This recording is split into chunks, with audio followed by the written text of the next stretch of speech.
Welcome to this podcast.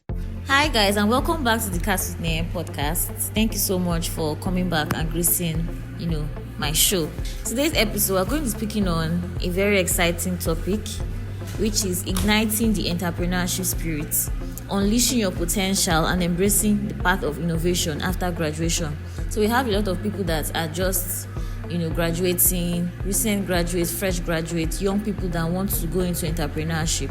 So we're going to find out how we can ignite the entrepreneurship spirit, how we can unleash our potentials and embrace the path of innovation, especially after graduation, how we can solve more problems and make money, of course. So I have a very special guest today on my podcast. He's none other than Engineer Modestus Anusi. He's currently a lecturer in the Department of Chemical Engineering in Futo, and he's also a very renowned entrepreneur. So he's going to be speaking to us. I will just hand over the mic to him, and then he's going to educate us on everything we need to know about igniting the entrepreneurship spirit. Okay. Good afternoon, ladies and gentlemen. I just heard me host this afternoon to give a brief discussion about entrepreneurship. The way Nigeria is going, the informal sector is the greatest employer of labor. And owing to the fact that the government of Nigeria does not plan with the people, the best thing you can do for yourself is to plan for yourself. Because if you are open on the government policies to stabilize your business or to stabilize your income, you end up becoming a slave to people. So, my advice for young graduates is, before you leave the system, anything you want to do, you should learn how to do it and be perfect in what you are doing, so that wherever you are, you'll be located based on what you can do. So today's topic, I will just have a little breakdown to elaborate my points. So I'll start by, what do you like doing? Because the best thing that can happen to a man is to find pleasure and make money in what he does. When you see making money, when you make money in what you like to do, you won't see that as a work anymore. You see that as passion. Like, let me take an example, footballers today and even musicians. They play football. Football is something, some people struggle to play football for recreation. But that same football today make people to be billionaires. Exactly. Some of them end up to 2-3 billion in a month. People like Osim and the rest of them. You know how much they earn in a month. Just because of they mix their passion to their profession. That is one. But if you don't belong in such a field of so special and gifted people, you can create a path for yourself. And before you create that path for yourself, your 5 years in the university system should be, what do I think I can do? You have a lot of students when they are in system here, they learn how to do programming. They learn how to do a lot of programs to teach people on how to do networking, even the advance of this cryptocurrency. A lot of students went into it and make money. Of course, some of them had their bad time in it, but that is life. It's not where you started that you're going to remain. When you fall, you rise up again and move on. So that is that. But let us break it down specifically for those that want to learn a career outside what they studied in school. Specifically, you must define your goal. I keep telling my students that most times, the biggest people we have after graduation are not the people that got employed. 80% of the persons doing well after school probably are those that are between the middle class and those that are a little bit below the middle class. In the sense that they came into the war, they discovered that their certificate will do nothing for them. So they go to struggle. They go into the field, they learn what is in the field. When they combine what is in the field, what I've learned in school, they are more balanced than that person that has been in the field all his life. So if you find yourself in such a level, the most important thing you need to do is what? Getting a capital. Before you get a capital to start a trade, you must first of all ask yourself, what trade can I do? Exactly. What business can I do? Do you want to go into agriculture? Do you want to go into shoe production? The first thing you think is that, who is the best maker of this shoe in this town? I'm in Aba. Aba produces shoes. What flair can I add in the shoes in Aba that will make me sell more than other persons? Is it the finishing? Fine. About those shoes, how good is the finishing? Let me improve on the finishing side so that if other people produce shoes, they bring to my shop for me to do the finishing. The finishing can be simply doing the weaving better, getting a better machine that will weave it more importantly, and do a better packaging. That will increase the cost of the product. Probably you make a profit while other persons work, or you be the middleman and make the money. That one is aside. The other thing you have to do is that when you set up a business to run as an entrepreneur, if you have passed the hurdle of getting the capital and you have started the business and the business is running, the most important thing to do business is to stay in business. Stay in business, one, your quality must be standard. People must say, go to this man, the price is high, but he will give you the best. If you have such a standard in your business, people will always come. True, exactly. I give an instance in Owerri town now. You have a lot of places to eat. You have places you can eat for 100, for 2,000, 500. But there's some places you go in Owerri to eat a plate of meal. It's around 3,500. But surprisingly, when you go to that same town, despite the hardship in town, you will see cars clustering to eat in that same place. Most of the times, the location is not very, very palatable. Exactly. But just because people go to buy value, people buy value of their money. That is the level we have gone to. Because nobody is buying it at subsidized rate anymore. If you were being subsidized, you can think of where you're going to go to. But now that people are struggling to make their money, they want to get value for their money.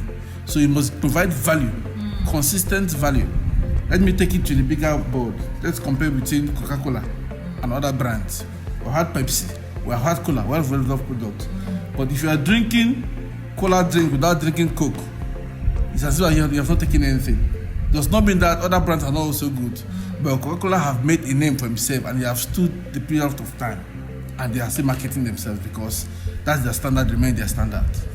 That is that. So we have talked about the standard, and the most difficult thing in business is to sustain the business. To start it is easy. To push it is easy.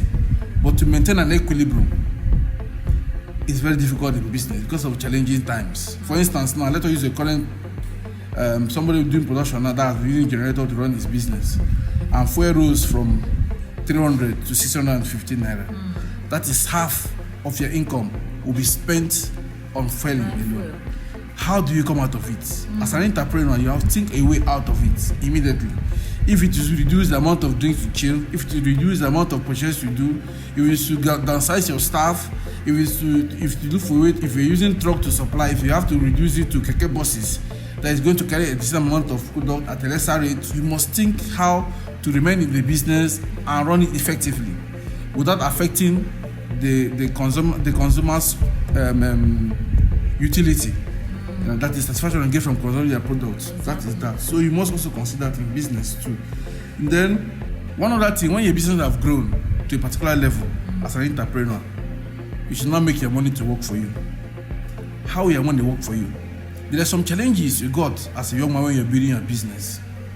When you have built a business and reached that particular level, it wouldn't make sense you're passing through that same challenges. You now need to have what we call the downliners. People that you can empower to bring that particular thing to your level for you to do the finishing and make it to be a standard that can go to exportation or it can move beyond your locality. But if you now decide to strain yourself to get to that same level you started, to pull every resources to the level you are to do the finishing, you end up that your production line will be stagnated because of the processes that are involved. So your money to work to you is, for instance, you're into production of a particular material. You know that the source of this material is these particular areas. What you simply do is to release out funds to people you trust, whatever, to bring the raw material for you at your venue, so that if your production is running, you don't need to shut down to go and source some material because you're the person doing both. For instance, let me give you a common denominator that happens we see every day, but don't know what's happening. These people you see around moving around carrying iron, condemn iron. Yes, they are working. Just about people, whatever. They give this poor fund. They are being funded. When they buy, they return to the company. The company is just there. They don't source for material. The money is working for them. Previously, when they started, they need to be going up and down getting the material. But they have stayed in a particular place. They give you fund. As you supply the material, you get your balance. It's not your job. You know that bring 20 tons of iron. This is the money I'm going to make.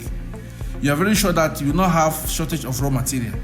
and there will not be time for you to downsize, to shut down your production because of inavailability of raw material.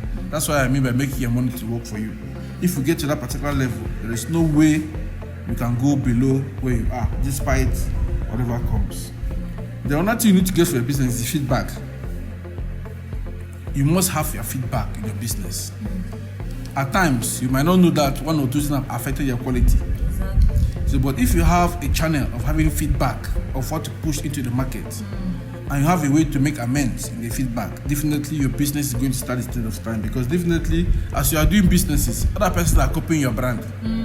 So if you don't maintain your brand or increase equality in your brand, there's a tendency that you'll be left out of the business. So what you also need to is that when you get the feedback in your business, you should make sure you implement it 100%, and also make sure that as you're implementing the feedback you got in your brand, you shouldn't, for any reason, try to blackmail other businesses. It shouldn't be a business. You should stand for quality and make sure you withstand your quality of what you're producing. So the other one we'll discuss about is how do you make a particular business work. For instance, I use cowbell and picnic as an instance. When they came into Nigeria, cowbell was producing their milk in big sachets, 500 grams, 1 kilogram, and things like that. That's how they were selling. So it requires big people that earns a lot of money that can afford it. So when cowbell was struggling with the business, it wasn't working. They now adopted the model of producing based on what the market demands. Knowing full well that more than 80% of Nigerians feed based on what they make per day. They now downsize it into little grams. 0.5, 0.1, 0.1 grams a day. You now see when a laborer goes to work, after we work in a day, his day pay is 3,000 naira. He can afford to dip hand in his pocket, bring out 500 naira, buy a bread of 200, buy a milk of 10 naira, over tea and all those things put together, go home. The family is sure of the food they eat the next day. He can save 1,000 naira and have some little money for himself. That is when I talk about when an entrepreneur solve a problem. He bridged the problem of the rich and the poor, making that even as cheap as things are, you can afford it. And if you watch, other brands have copied it. Both the Calypso drinks, all of them, you are seeing having them in sachets. That's also a way to also tap into the large market, because in Africa, most of the business we have here are works from the lowest and the lowest income earners. So any business you are doing to in Nigeria without considering the people at that particular cadre, you will not easily make it in Nigeria, because in the part of the country, the government does not fund businesses. There are areas that government fund business. If the areas that government fund businesses, we can say you should remain afloat. But now that government does not fund businesses, you should look for a way that you should stay in business. So there's a lot to be discussed about, so much things to talk about. But I think the most important thing we need to discuss is that to make money or to grow your business is simple, but sustaining the growth in the business and making sure that your value you put in your system improves rather than reduces is very important. If you listen to the history of the battle they had, the Adidas company did with Jordan. If you have read about Adidas and Jordan, they brought in Jordan, but they refused to use Jordan because of his height. Jordan was 6'6" feet height. They now decided to go to somebody that is 6'8" height. Well, after the whole struggle, Jordan got the job. Nike signed Jordan. When Nike signed Jordan, in less than how many months of his contract, he doubled the money that Adidas wanted to give. They signed it at $2.5 million, the contract, but in 6 months, it has made them close to $100 and something million. Up to an extent that they have to change the brand for Jordan and use his still name to do Jordan shoes, sportswear for him. And they made them almost $10 something billion for his name. What it means is that they challenged Jordan that he can't do anything because of his height. But Jordan proved to Adidas that he can go further than what they expect he could do. So because he was the best basketball person in that period of time, the brand he wore sold. But they look down on him based on his height. So to bring it into this issue we are discussing, let nobody look down on the little struggle you are starting with. The business you are starting, the matter is not going to work. So people have done it and failed. It's not true. check what they did that make them to fail in the business they did. You cannot make a business that you're making profit of 100,000 and you're spending 95,000. You must cut down costs for business to grow. So if you're running a business and somebody has failed in the business and you came to that same business and failed, you're not a business person. Exactly. What it means is that you have not solved any problem. You must have a way to look how you can mix other products or other materials to get the same material. You understand what I'm trying to say? So there's a lot of issues to be discussed about. In summary, we are in this part of the world that we lack patent. Any business you do these days goes into the market, it doesn't come back. People scramble for it. And at the end of the day, a big investor can just come and buy up an idea without even giving a dime out of it. So you should know the society you're working with. Any little thing you need to do, you have to put in your best so that you will sell based on referral. And once you sell based on referral, what it means is that your quality and your brand should be unique based on what you can do. I think I can help you. How do you raise capital? Well, raising capital depends on what you want to do. The truth about it is that everybody has capital, but we don't know we have capital. When you buy what you don't need, as I said initially, you will sell what you want. When you buy what you want, you will sell what you need to survive. For instance, now, let me use the students that are in this department. I've taken a cross look of my students in the past how many years. There's no student that is actually very poor. There's no student that lose minimum of a phone of 300, 400,000. Most of them, 80% of them, they're using iPhones, and which they change 1 or 2, 3 times before they finish school. For the guys, I see the type of shoes they wear, I see what they put on. You discover that their expenditure on their wares and what they do is almost 500,000 naira or 600,000 naira per semester. Some of them. And you now discover that same person doesn't have capital to do a business. And the question you ask is, this money you are spending in school, who are you impressing? Who do you want to impress? You know? Why? I will say it an instance now. A bag of, a mole of Gary in Ohaji market, and that same mole of Gary in the town is more than 200 naira per mole. If you invest 500,000 naira, your job is just to transport Gary from the local market in the village to the town every Wednesday. You are sure of making lose 50,000 in a week. When you run for consecutive for 1 year, you have set up a money. When you set that particular money, you might not decide to be buying the Gary from those people again. You might decide to give them money to buy more and process more. When they process now more, that's why your money is now working for you. Instead of buying 10 bags, you can buy 20 bags. And further, you are funding the project, you buy a lesser cost. Before you want to run it for 2, 3, 4 years, you will not say that, where is this Gary being produced from? You can go and get a plot of land or 20, 15, 30 plot of land on lease. There is around 3,500, 4,000 to lease a plot of land. You can cultivate the Gary by yourself. In 7 months' time, it has matured. They process it, but then you can get up to 1 ton, 2 ton, 3 ton of Gary. Before you know it, you have made your money. Capital does not fall from heaven. You must plan how to make your capital and grow it into big money. That's the way it goes. So speaking of problem solving, like as young people, how do we become better problem solvers? Because some persons say that okay, you can just stay around, check for a problem around the environment. What if maybe there's no problem in the environment, or is it that people are not really looking well, or what can we do to be better problem solvers? Because in this world now that we're in, it's problem solvers that are going to be great achievers.